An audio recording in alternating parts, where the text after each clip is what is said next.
Hello, everyone. I'm Karin Marquez, Chief Public Safety Brand Officer at RapidSOS. We're so glad you could spend part of your day here with us at Ready23. Ready23 is hosted by RapidSOS, and if you're not familiar, we are an intelligent safety platform that securely links life-saving data to monitoring centers, 911, and our field responders during emergencies. At Ready23, we aim to foster a sense of unity and shared purpose among all stakeholders in the emergency response ecosystem. Ready23 is an opportunity to connect, collaborate, and catalyze change in the world of public safety and emergency response. We encourage you to actively engage on this virtual event platform, Whova, and participate in the event through Q&A, chat, and your surveys at the end.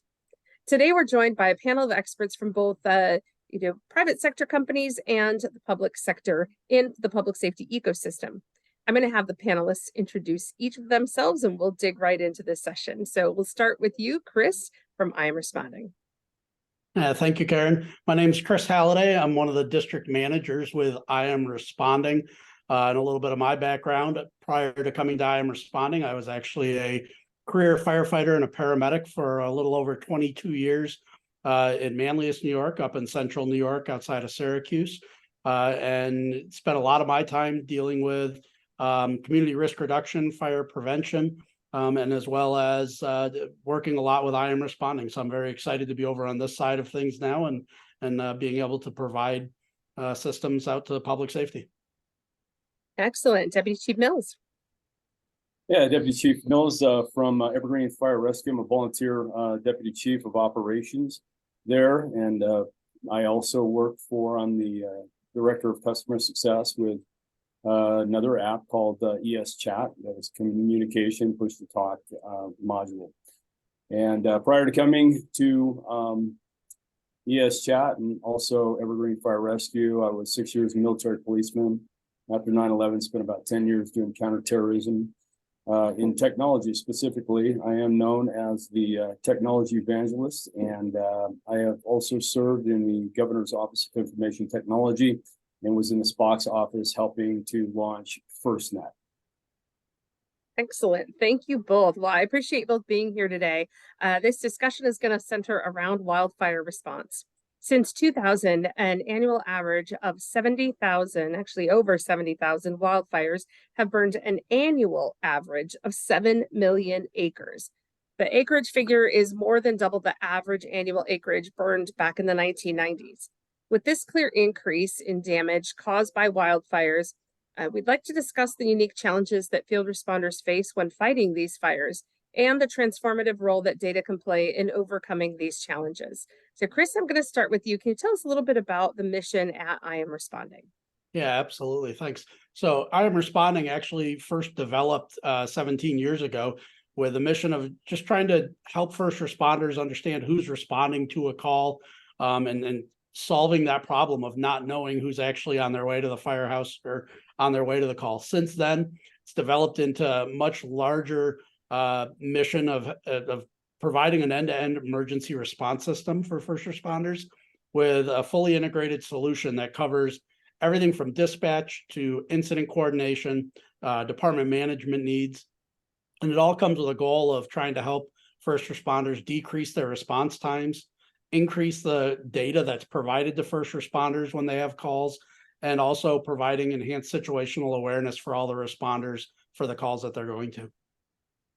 Excellent. Thank you. Chief Mills, can you tell us a little bit about some unique challenges that firefighters face when responding to wildfires? Yeah, it doesn't matter what it is, whether it's a motor vehicle crash, a structure fire, or as we're talking about today, a wildland fire. All of those scenes are dynamic. That means that things are constantly changing. There's new factors that have to be considered.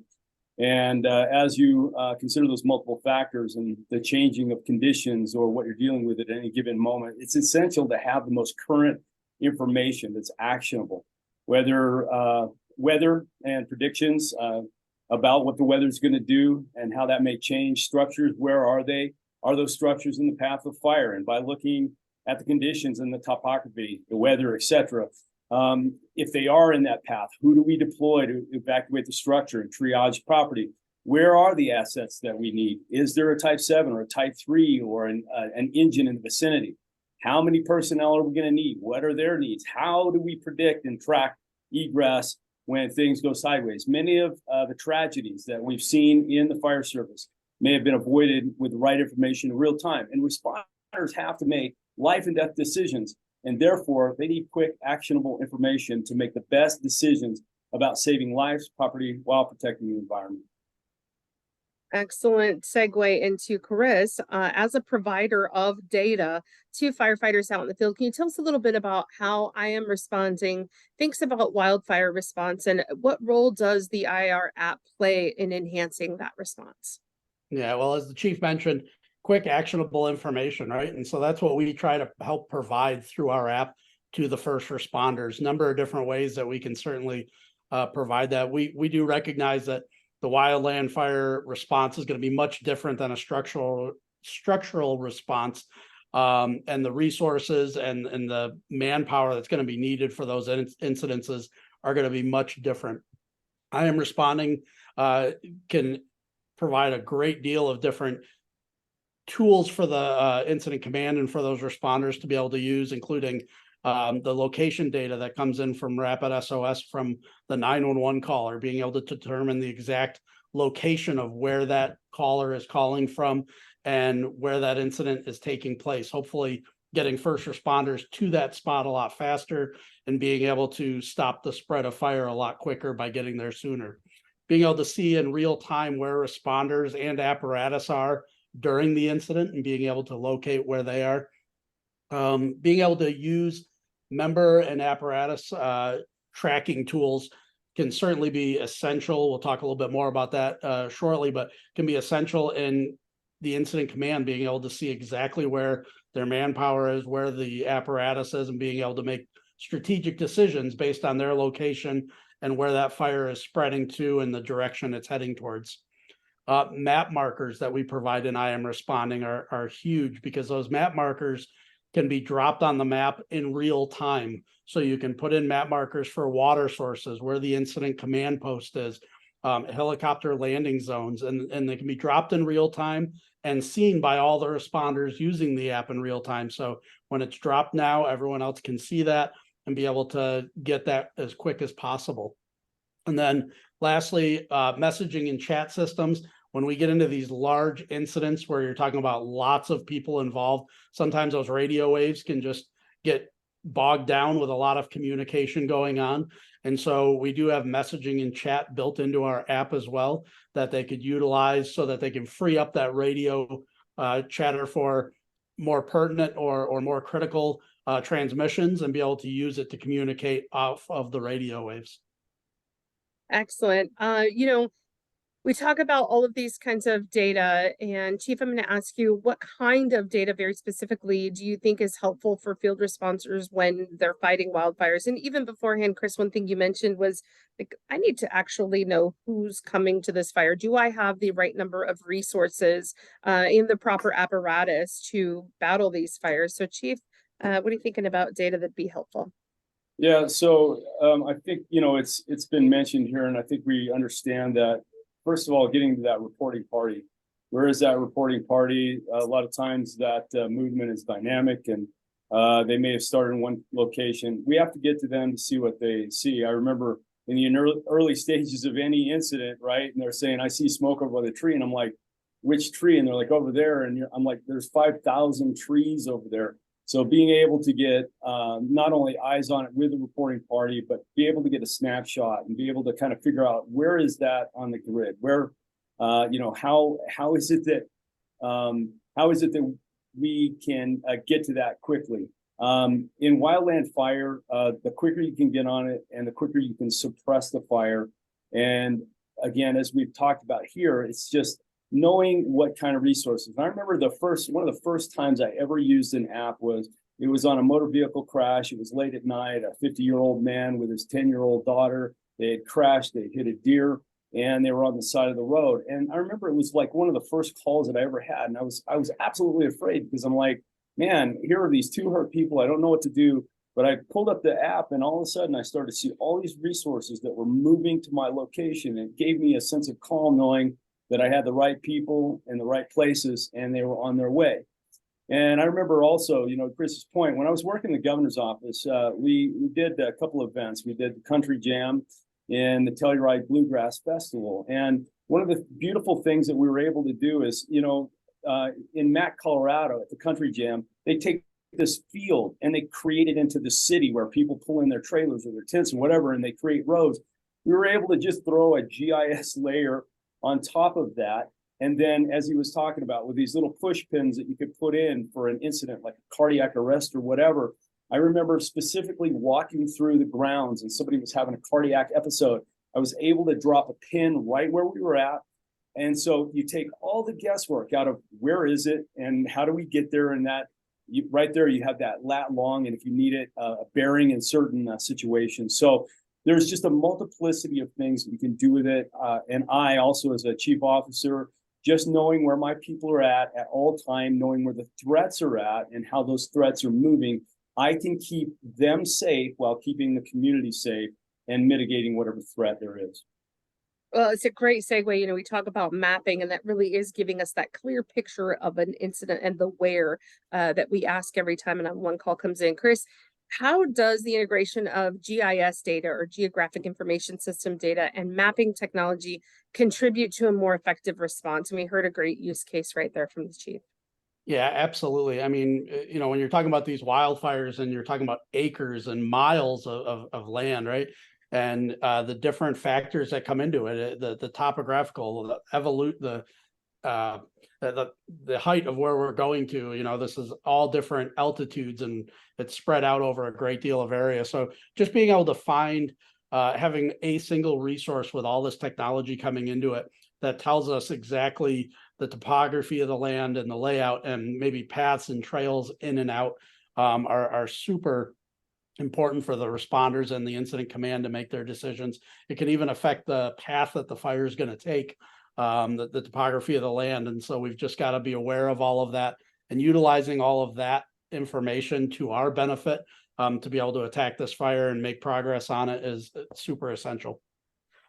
Excellent. Chris, can you go into a little bit too about the power of field responder location data that IAR provides back to 911 and ECCs during those fires, and how might that enhance their overall situational awareness? Yeah, so one of the things I mentioned before was responder location and apparatus location. And one of the things that IamResponding can provide is with the touch of a button, your location as an individual responder through your cell phone can be shown on a map and everybody can have access to that, as well as your apparatus, if it's plugged in through the IamResponding app, can be also seen on a map as well. And so as an incident commander, being able to see exactly where your boots are on the ground and your apparatus is located in this vast geographic area where, again, we're talking thousands of acres, maybe miles and miles apart.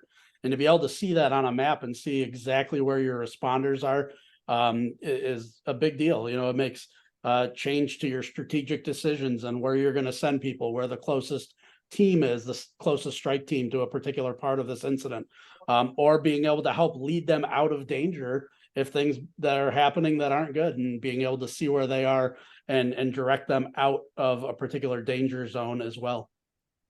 Excellent. Chief, for you, you're a technology guy. How do you envision the evolution of emergency response technology over the next decade? Anywhere from challenges to opportunities that you foresee? Yeah, so I think it's just, it's really exciting because in the initial stages of FirstNet, we started to kind of, dream about what it would be like. And it was amazing because within 2 or 3 years, people were coming up with the kind of solutions we were looking at. But even as we're talking here and we're talking about knowing where my firefighters are at, really important stuff like that, we can actually leverage some of the things we've already seen, like CU Boulder here in Colorado. They did some extensive work on search and rescue for people in an avalanche.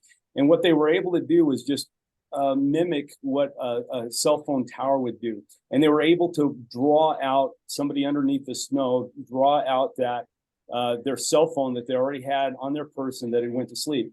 I envision that as we move forward in the future, I think companies like IamResponding and others will merge to create a place where we can actually even find people who aren't necessarily in the system, but that person that we're going to find, or somebody who might be trapped in a wildland fire, and not only be able to get that information from them, but then send information back to them about, here's the egress. This is what we know based on all the factors that we have and spread of the fire and how it's moving, that we can just send them a map, and they can use that map and use the GIS that's already in their phone to actually get out of there. So you really don't want me to go too far into that because I dream big, but I think it's an exciting time that we live in. Well, we love when you dream big, because that's how we learn what things that we can help solve for our really critical field responders out there during these emergencies. So Chris, anything you wanted to add to that one? Yeah, actually, I'll throw in, the companion app for IamResponding, which is called My Local Safety, or My LS, is a tool that is just for that need to actually communicate back to the public. Certainly having the ability to send notifications out to the public about an evacuation order, a need to respond to a certain shelter or avoid a certain area, can be done through that app itself. You can send communications out giving folks direction on where they should go or where they shouldn't go in one of these types of incidents. The other neat part about that app is the fire department can customize it for their community, so they can actually have resources built in to that app for where their evacuation points are, where their shelter points are, tips on how to prevent wildfire spread around your own property. So it's a great tool for fire departments to have as well, and to be able to connect with their community, educate them, give them tools, and to communicate out to them in cases of an emergency. And quite Excellent. frankly, as he says, I live in a community that is a mountainous area. The biggest threat that we all fear is the wildland fire. And so, being able to put that kind of information, which is really power, in the hands of our residents, it makes them feel safer. It gives them an actionable plan, which is what they're looking for. And quite frankly, it keeps us safer too, because we're not having to go out and find every person and have a face-to-face, because they can get information that could potentially save their lives, save their property. Yeah, for those that have never experienced or responded to wildland fires before, especially from the ECC, I had an opportunity to work with y'all at Evergreen Fire on some fires many, many years ago. And one thing that I remembered very clearly was, I was so thankful to have technology that knew where these responders were, because your mountain community very well. And what you see on a map is not necessarily what your community calls those roadways or a particular house, street, or an area. And so being able to have somebody tell me, whether it's a snaking road, something, and being able to see on a map, oh, now I know where they're at, because I'm working this event from a metro-minded, suburban mindset to a mountain community with all of its different natural challenges from, trees and all of these other things. So it certainly has helped for folks in the ECC, if you've not seen that, and also a way to communicate out, Chris, as you mentioned, to your community for evacuation updates and notices and things like that. So, Chief, again, you're a technology guy. What advice would you give to emergency responders, government agencies, and communities who are looking to implement and improve their data-driven wildfire response strategies?